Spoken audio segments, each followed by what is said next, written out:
Welcome, everyone, to a special race week edition of the Overcut. I'm Kyle Benjamin, alongside my friend and co-host Christopher DeHardy, who's sporting the Dallas Stars hockey hat.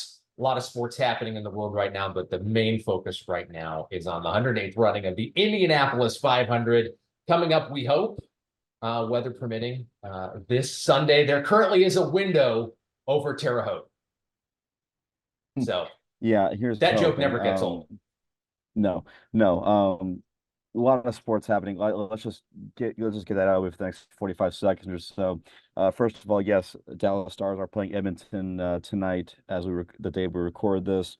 And the reason why that's also important is because the editorial director of the Indianapolis Motor Speedway, and I believe his current title now is Director of Media Relations, Arnie Schreiben, the other guy, Paul Kelly, are both Edmonton Oilers fans. So naturally, we're going to have a fun little time texting each other back and forth during this series. And then, of course, the Indiana Pacers, they're in the Eastern Conference Finals of the NBA playoffs. And oh no, they're playing Saturday and Monday in Indianapolis. Oh no, traffic's going to be so bad. Big sports time for the city for sure. I'm surprised, and I can't believe I didn't know this, as long as I've known Arnie, that he's an Oilers fan He is an because Oilers he's a fan. Texas Tech grad. He is an Oilers fan. I don't know. I forgot how he became an Oilers fan. I know that Paul Kelly became an Oilers fan back when Gretzky played for them. Yeah, Um, which, given that he lives in like upstate New York, I'm surprised he's not a Sabres fan. But yeah, he's an Oilers fan, and Stars are going to be playing game one tonight. Unfortunately, my good friend Joey Barnes, his New York Rangers lost last night. Not too good for him, but yeah, he's got game two to look forward to against the Florida Panthers. But we've also got a lot to look forward to when it comes to the Indianapolis Motor Speedway because Carb Day is coming up tomorrow, weather permitting, of course. yeah. One last chance for these teams and drivers to dial their car in. Field of 33 set last Sunday. You called it Nolan Siegel, odd man out, but he gave it all he had. I Literally hate that I checkers or was right. wreckers. I hate that I was right because when you look at someone who had to put everything on the line here, Siegel had to do the impossible. You're not going to find an extra half to three-quarters of a mile an hour over the course of a run, even if you trim out, unless you nail every single turn in and every single corner exit on your run.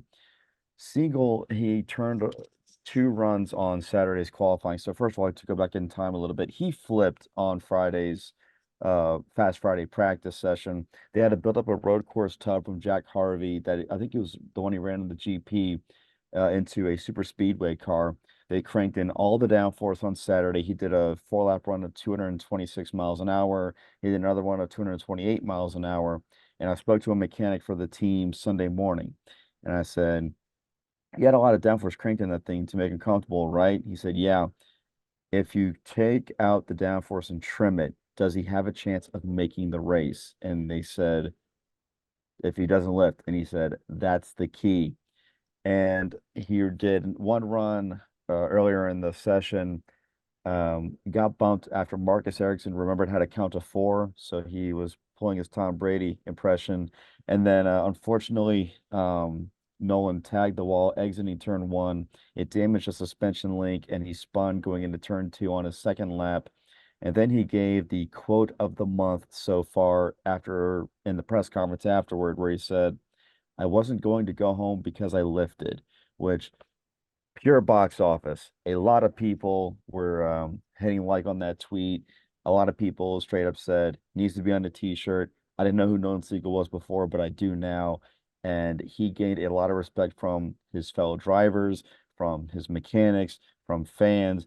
Everybody applauded when he got out of the car because they knew that he was going to put everything on the line to make the race. I hate that I was right, but at least first and foremost, he's okay. Yeah, and I think we'll see plenty of Nolan in the future. A lot of drivers have a ton of respect for him. Very competitive in Indy Next right now, and he's running an LMP2 car for United Autosport, Zach Brown's sports car team. He's obviously very talented, but it's your first trip to the Speedway, first trip to try to qualify for the 500, and you're trying to recover after a massive shunt. And with a car that wasn't purpose built. I think you run into that issue a lot with these teams who are doing having to pull out backup cars. And there was a ton of inside baseball over qualifying weekend. You had all kinds of engine issues, Honda teams swapping out their power plants, planned, unplanned, to be determined. Chevy's issues with the plenum fires, and then they had every Chevy facility that can dyno an engine worldwide working on that overnight, Saturday to Sunday, as they went for the pole, which was more or less guaranteed. They had a 75% chance of putting a car P1. But you get these teams that are pulling out a backup chassis, right? And it's not going to be near as good as their primary 500 car. I imagine these teams, and there aren't a ton of Dallara chassis out there, right? But the teams know what's going on their 500 car, and they massage that car. You think about that opening scene in Days of Thunder, where the Harry Hyde-esque character is talking to the car he's going to enter at Daytona. That's what these teams do to these 500 cars. They work on them, they work on them, they work on them. And they're just, as we saw with Marcus Ericsson, that backup tub just isn't fast because nobody's been working on it. And, that was a huge ask of Siegel to take a car that was a road course car 3 weeks ago. Hey, hold it flat for 4 laps. You've got to run 231. And they just weren't there. But there was a lot of drama for the final 3 spots. Graham Rahal, 2 years in a row. What more do you say without, that's tough for that whole team and for Graham. So first of all, to go back to one point you previously made about Marcus Ericsson, they went to a backup car because the primary car would have actually been slower. There's a reason for that. They had a super speedway backup tub with body panels already fitted to it. Those body panels would not have had the same degree of body fit on Ericsson's primary tub. It would have been slower. So that's why they switched to the backup tub for Ericsson, because the body fit was much more aligned with the other body panels than had you put those body panels on the primary tub. At least that was what was told to me by a crew member. But going forward to Rahal, if it's not, it's like whack-a-mole with problems. Like you hammer down one, but then like 2 others pop up, and it's like, okay, so hit those over here, and then all of a sudden, okay, now another one's over here, so you have to hit that one. And you just don't have the time. There's No. you don't have the practice laps or the time to massage on it and get those things fitted. You had an engine issue on Saturday morning. They had to replace an engine on Saturday. And then because in the practice that morning, I was, they had the practice playing, and you could actually see the RPM counter stay steady around 11,400 when it was around 11,500, 11,600 constantly. And he said something is wrong with the engine. And so they switched it out. Honda boroscoped the engine. They switched it out. And then you look at the Saturday, runs, he said it's just not pulling any gear. They switched overnight. This is what I was told by a team member this.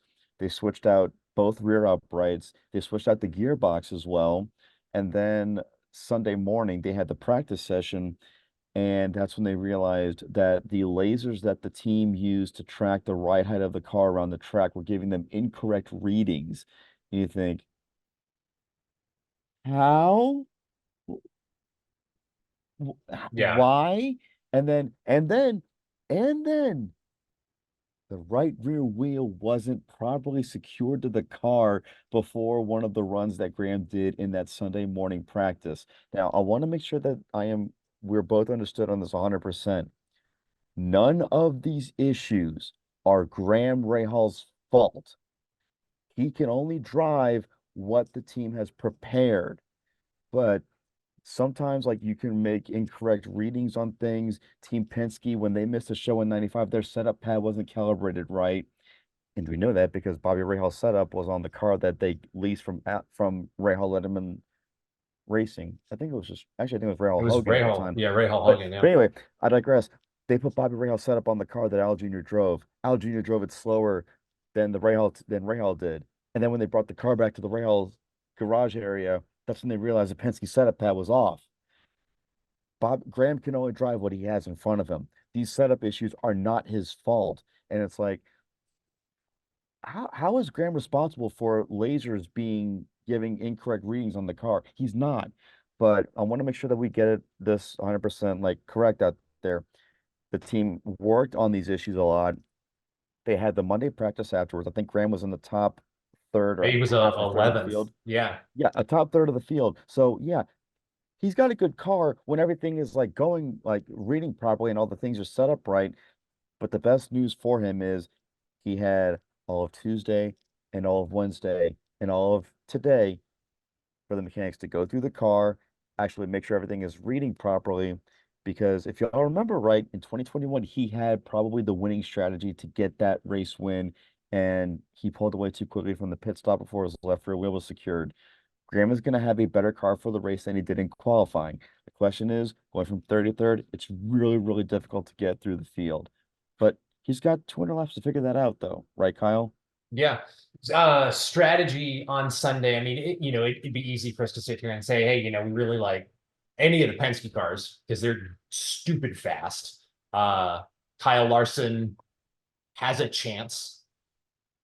Rossi is Rossi of old, it looks like. The top five, top six cars, Ferrucci, don't count him out. He's really good at the speedway, never finished lower than eighth. There are a lot of really good cars, but you can't sit here before we've even turned a lap and say this guy's going to win because anything can happen. 200 laps around there is a long race. A lot of strategy can play out. Depends on when the yellows fall and what you want to do.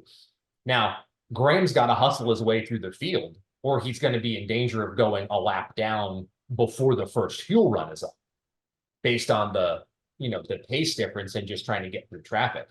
He's good there. He's got a lot of laps at the speedway, and he's got a fast race pace car. I think he can work his way through the field. He's just going to need some things to go his way and not make any mistakes. And the margin of error, and if you're not intimately involved in IndyCar as a sport and spend time around the drivers and the teams and kind of understand how the game is played, it's not a game of inches like in football or baseball. It's a game of thousandths of millimeters. The precision that it takes to not only get one of these cars to go fast, but to do so consistently and successfully over 200 laps or 4 laps. And if you run for the pole 12 laps, right? You got to make 3. One run on Saturday, 2 runs on Sunday. Yes. Yeah. 3 cracks at it to get the pole. You don't have a margin of error. Everything has to be perfect. And that's one thing that does make Indy so fascinating to watch from, kind of from a spectator at this point and understanding what I understand about it and having, worked in it, is that you can sit there and go, these guys really have it dialed in and these guys don't. I mean, you can watch trap speeds, especially during qualifying. It was easy to tell who was going to have a pole run or be in contention because you had to be flirting with 240 at the end of the straightaways. If you weren't near 235 at the end of the straightaways, you were so far gone that you were going to be in the back 10th of the field at that point. The only way you Fascinating were going stuff. to maintain get any kind of good speed out of a run if you're going 235 at the end of the back straightaway is if you have no loss of speed in the corners, which I'm sorry, Sir Isaac Newton says you're going to have fall off in the corners of your average of your speed, no matter how well your car is set up. You're talking about margin of error. Think about this. Scott McLaughlin set a new whole record run at Indianapolis at 234.220 miles an hour. Alex Blow last year was 234.217 miles per hour.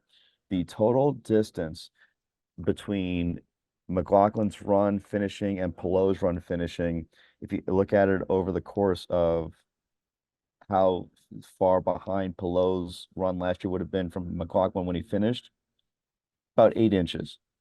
Yeah, a good sized sandwich Yeah, over not 10 quite miles. Subway, not quite Yeah. Subway. Yeah. It's amazing to think about. And that's the difference of hitting a mark absolutely perfect and being slightly off. And again, last year Pelot had it dialed in, but it also speaks to the fact that all the development, I think, has been wrung out of these cars at this point. The engine package is almost old enough to vote, right? Six The more years it will be. it's getting up there. It's got its driver's license. The DW12's been around Almost, for almost. It's 12. 12. I'll say it's 12 years old at this point. it could run a late model in some series Yes. in the Or US a Legends car. or a Legends car. But the chassis has been around. I mean, this aero package, seventh season.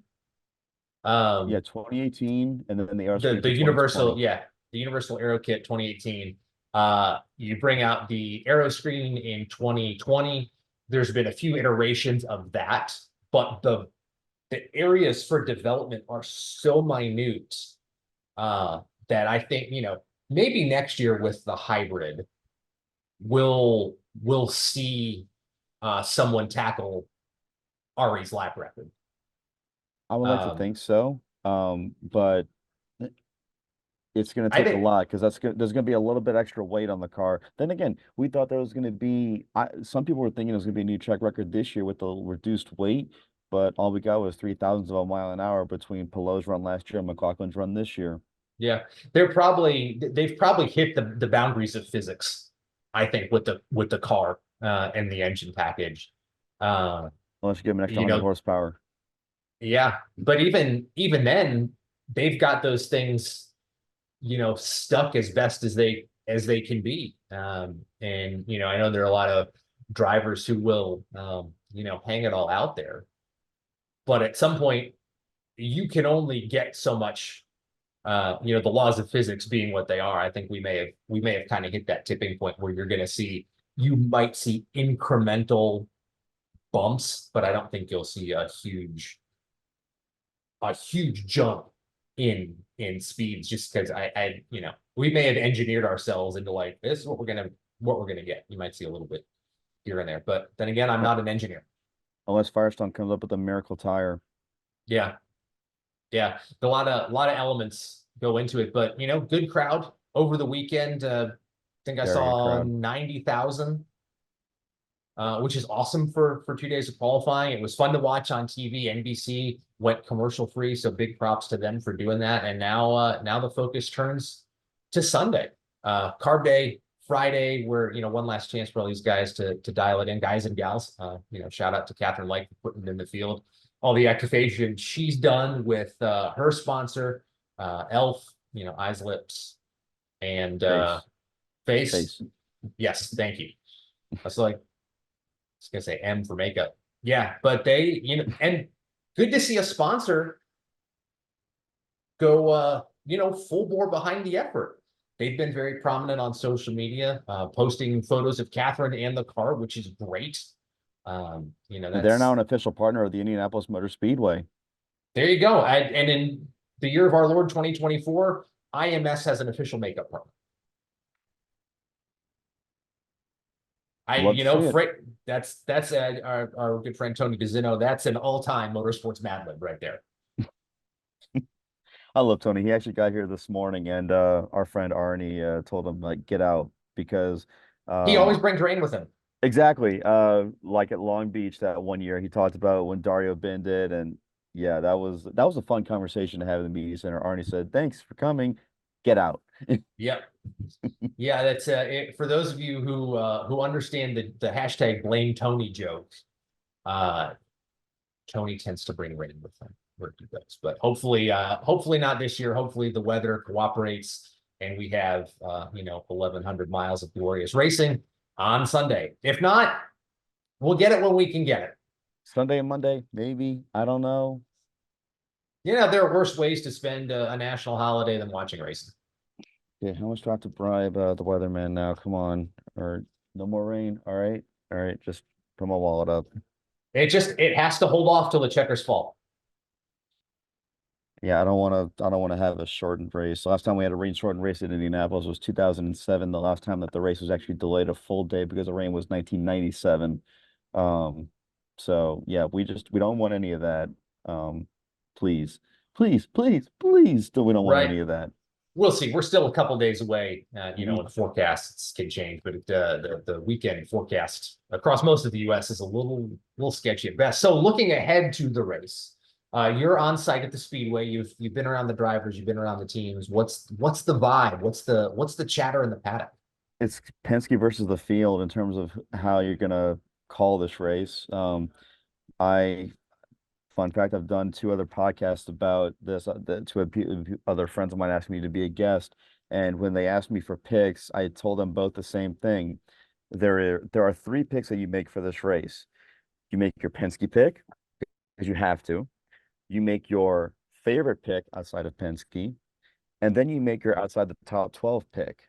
And that's what I've been doing for the other shows as well. And that's what whenever we make our picks here, that's what I'm going to do again because you quite frankly have to. Um, the Penske cars have been dynamite so far. They've either led every day or they've come close to leading every single day. And for Scotty Mack to get the pole here is remarkable. We're looking at, I know people are talking about Kyle Larson and how diverse his background is. A lot of people are sleeping on Scotty Mack and the fact that he came from touring cars in Australia, a three-time, almost four-time champion, if we're being brutally honest here. Winner of the Bathurst 1000.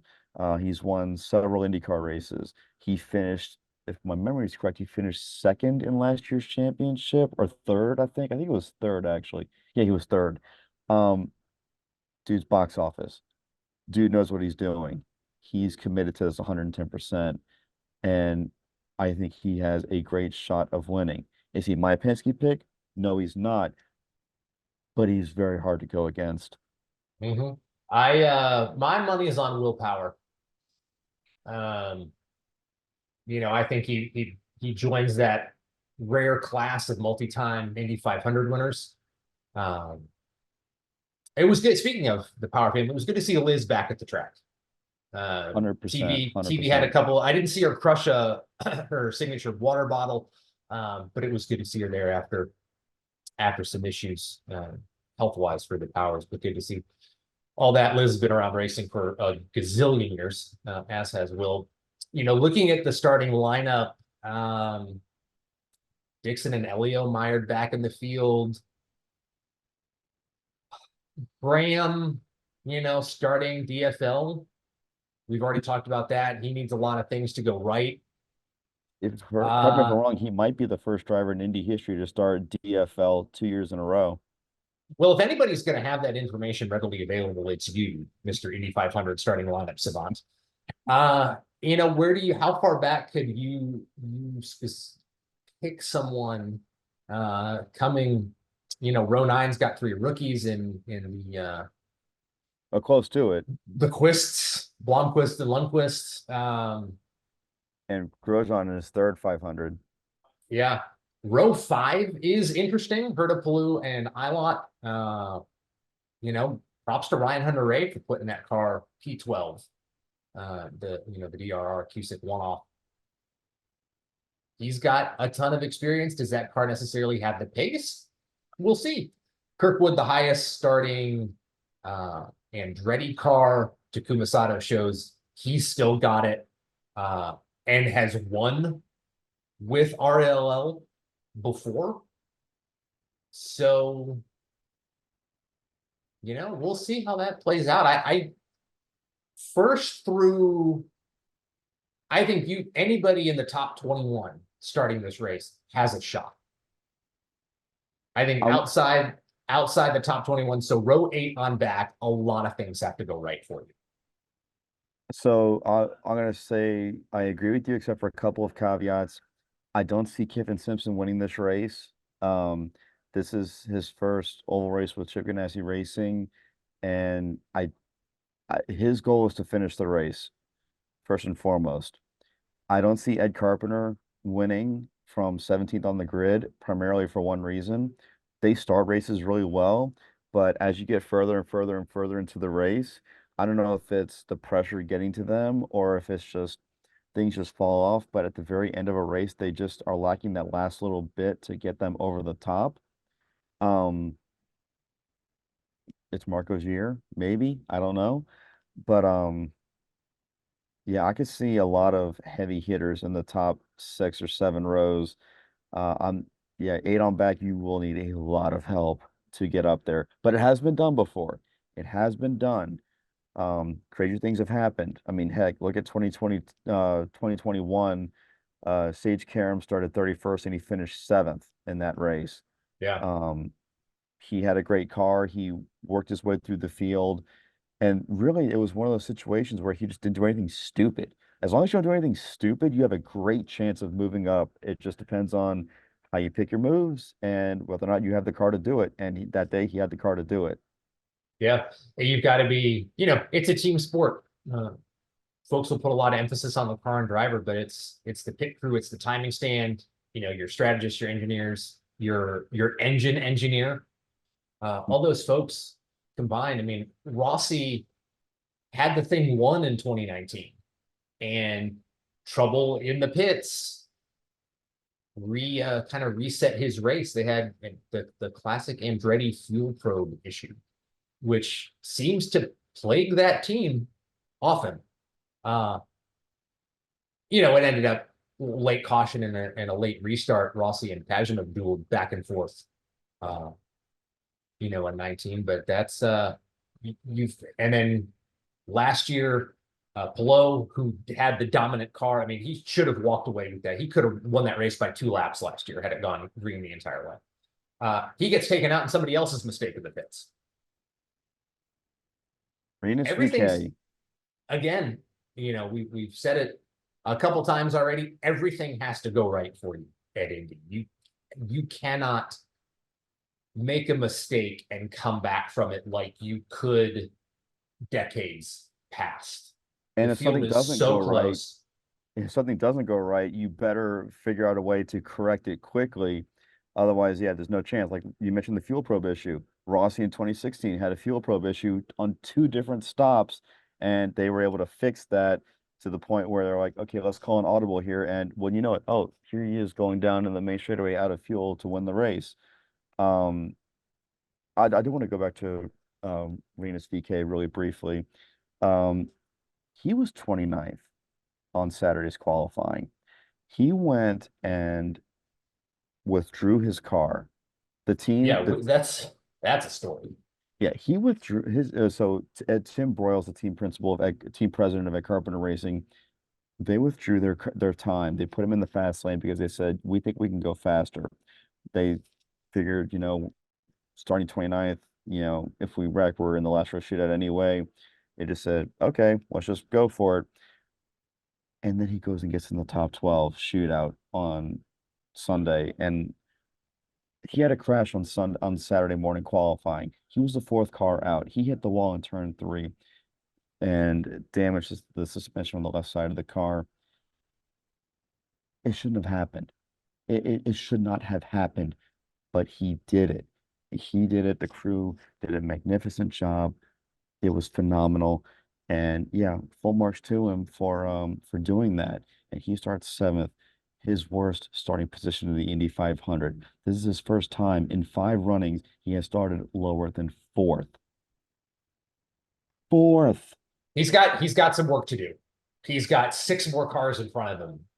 So, he's got to pass a whole extra row this year to get to the lead. But those are impressive stats. Between VK and Ferrucci, you got 2 guys with a ton of success at the Speedway. We'll see what happens. So let's make our picks. So I'm gonna do the 3 picks, same kind of style picks that I did for the other shows. But I want you to go first if you want to go with that same route too. All right, I'm gonna start at the back with my if everything goes right. The 45 and Christian Lundgaard. Historically, he doesn't have a ton of history at IMS, but he's fast. That car was fast. They just didn't quite have it in qualifying. So I've got Lundgaard as your outside shot. I'm taking my buddy Kyle Kirkwood. Watched him from his first F4 laps way back when. Got a chance to cover him doing that.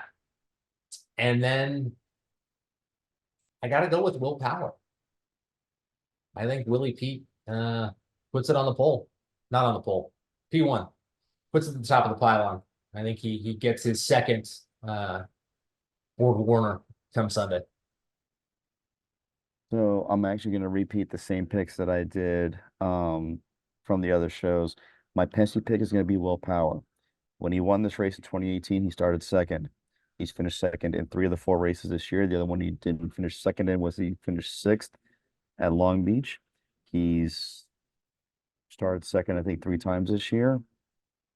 I think he's going to do it for the Penske pick. For the contender pick, I'm going to say Felix Rosenqvist.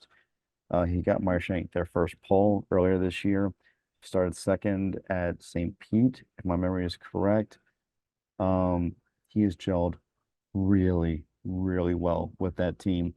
I like what they've done, and I think he's got a racy car. Outside the top 12, I know this is going to be kind of a cop-out because he's starting just outside the top 12, but Colton Herta on Monday had a great car going through traffic. He passed did a lead lot of practice. cars. He passed a lot of cars, and I think he's got a lot of confidence to him.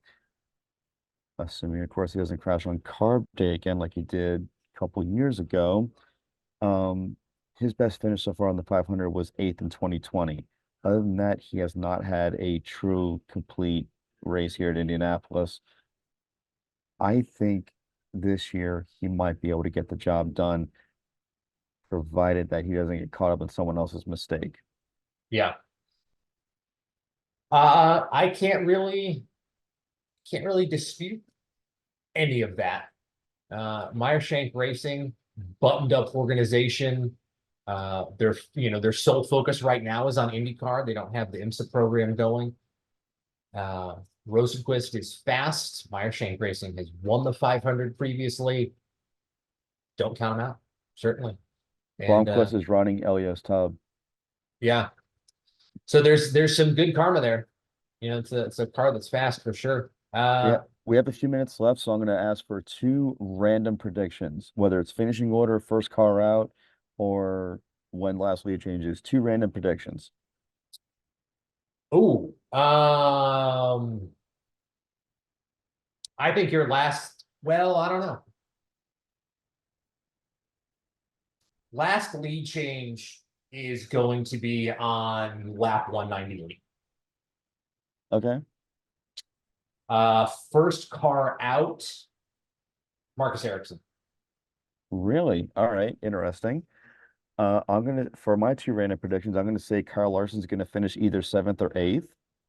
I think he'll be in contention for the most part of the race, and then with the 20 25 laps to go in the race, assuming it's dry, everybody else is gonna stop playing nice with him. And I think for my other random prediction, I'm gonna say Connor Daly, top half of the field finish. Actually, I'm gonna say Connor Daly and Graham are all gonna finish in the top half of the field. I think both of them are going to come through the field. They're both veteran drivers. Daly is very confident in his race car. I think both Connor and Graham are both going to finish in the top half of the field. Over under on engine failures. I think I'm going with the over, and I'm picking 3. I'm going to say exactly 3. That's what puts Ericsson out. He'll have an engine failure by lap 40.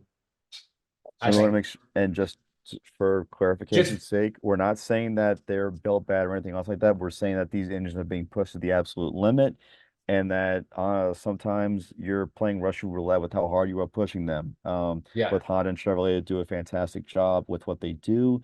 It's just that when you're trying to push these engines and cars to win the most money you're going to win in motorsports in America this year, sometimes things happen, and it's not out of their control. They've been pushed. The current package has been pushed as far as it can go, I think. And they're playing with, you can't even quantify the margins these engine manufacturers and teams are dealing with. But based on practice and what we've seen so far, I think you see more mechanical failures this year than we've seen in more than a few years. I just think it's gotten to the point where everything is so precise that if just a little something goes wrong, you miss a shift, you get mired in traffic.